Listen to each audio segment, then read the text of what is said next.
BJP. സംസ്ഥാന പ്രസിഡന്റായി രാജീവ് ചന്ദ്രശേഖർ ചുമതലയേറ്റതിനു പിന്നാലെ സംസ്ഥാനത്തെ പാർട്ടിയിൽ വൻ അഴിച്ചുപണിക്കുള്ള സാധ്യതയേറി.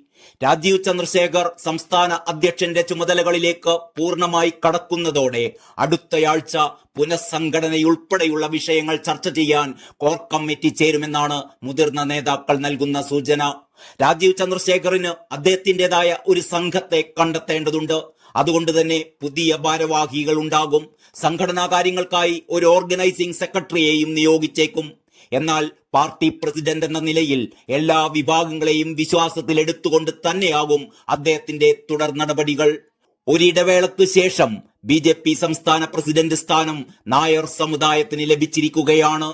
അതേസമയം ഈ നടപടി OBC വിഭാഗങ്ങളിൽ നിന്നും പാർട്ടി അകലുന്നു എന്ന് അർത്ഥമാക്കേണ്ടതുമില്ല. നേരത്തെ OBC നേതാക്കൾ പാർട്ടിയുടെ ഉന്നത സ്ഥാനങ്ങളിൽ എത്തിയിട്ടും ഈ വിഭാഗങ്ങളിൽ കാര്യമായ മുന്നേറ്റം കൈവരിക്കാൻ പാർട്ടി പാടുപെടുന്ന കാഴ്ചയാണ് നാം കണ്ടിരുന്നത്. സമൂഹത്തിൽ നിലനിൽക്കുന്ന ജാതി ശ്രേണി വ്യവസ്ഥ പ്രധാന വിഷയം തന്നെയാണ്. എല്ലാ ജാതികളുടെയും സമുദായങ്ങളുടെയും അംഗീകാരം നേടണമെങ്കിൽ ഉയർന്ന ജാതി പശ്ചാത്തലം ഒരു അനിവാര്യ ഘടകമാണെന്നും പാർട്ടിയിലെ ചില പ്രമുഖർ പറയുന്നു. ബി.ജെ.പി. സംസ്ഥാന പ്രസിഡന്റായി ചുമതലയേറ്റ ശേഷം ശ്രീനാരായണ ഗുരുദേവന്റെ വാക്കുകൾ ഉദ്ധരിച്ചുകൊണ്ട് രാജീവ് ചന്ദ്രശേഖർ നടത്തിയ പ്രസംഗം SNDPയെയും ഈഴവ സമുദായത്തെയും ഒപ്പം നിർത്തുമെന്നതിന്റെ വ്യക്തമായ സൂചനയാണ്. രാജീവ് ചന്ദ്രശേഖറിന്റെ സ്ഥാനാരോഹണത്തോട് SNDP യോഗം ജനറൽ സെക്രട്ടറി വെള്ളാപ്പള്ളി നടേശനും അനുകൂലമായാണ് പ്രതികരിച്ചത്. BDJS രൂപീകരണത്തിൽ പ്രധാന പങ്കുവഹിച്ച വ്യക്തിത്വങ്ങളിൽ ഒരാൾ കൂടിയാണ് രാജീവ് ചന്ദ്രശേഖർ. ഇതിനൊക്കെ പുറമെ NSSുമായി നല്ല ബന്ധം സ്ഥാപിക്കാനും പുതിയ പ്രസിഡന്റിന് ബുദ്ധിമുട്ടുണ്ടാകില്ല എന്ന് ബി.ജെ.പി. നേതാക്കൾ കണക്കുകൂട്ടുന്നു. അതേസമയം കേരളത്തിൽ നടക്കാനിരിക്കുന്ന നിയമസഭാ തിരഞ്ഞെടുപ്പ് തന്നെയാണ് രാജീവ് ചന്ദ്രശേഖർ നേരിടുന്ന പ്രധാന വെല്ലുവിളി. കേരളത്തിൽ വളർന്നുവരുന്ന മധ്യവർഗവും യുവാക്കളിലുമാണ് ബി.ജെ.പി. പ്രതീക്ഷ പുലർത്തുന്നത്.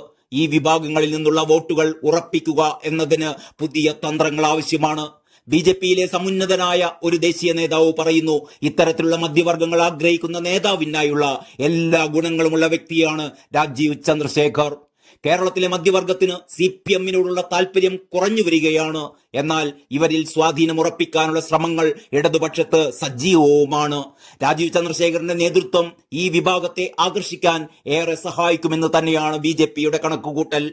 തൃശൂർ ഒഴികെയുള്ള മേഖലകളിൽ ബി.ജെ.പിക്കുള്ള ക്രിസ്ത്യൻ വിഭാഗങ്ങളുടെ പിന്തുണയും ഇപ്പോൾ പരിമിതമാണ്. മുസ്ലിം വിഭാഗത്തിലാവട്ടെ സ്വാധീനമില്ലെന്ന് തന്നെ പറയാം. ഈ സാഹചര്യങ്ങളെയെല്ലാം മറികടക്കാൻ രാജീവ് ചന്ദ്രശേഖർ എന്ന പുതിയ മുഖത്തിന് കഴിയുമെന്ന ആത്മവിശ്വാസത്തിലാണ് ബി.ജെ.പി.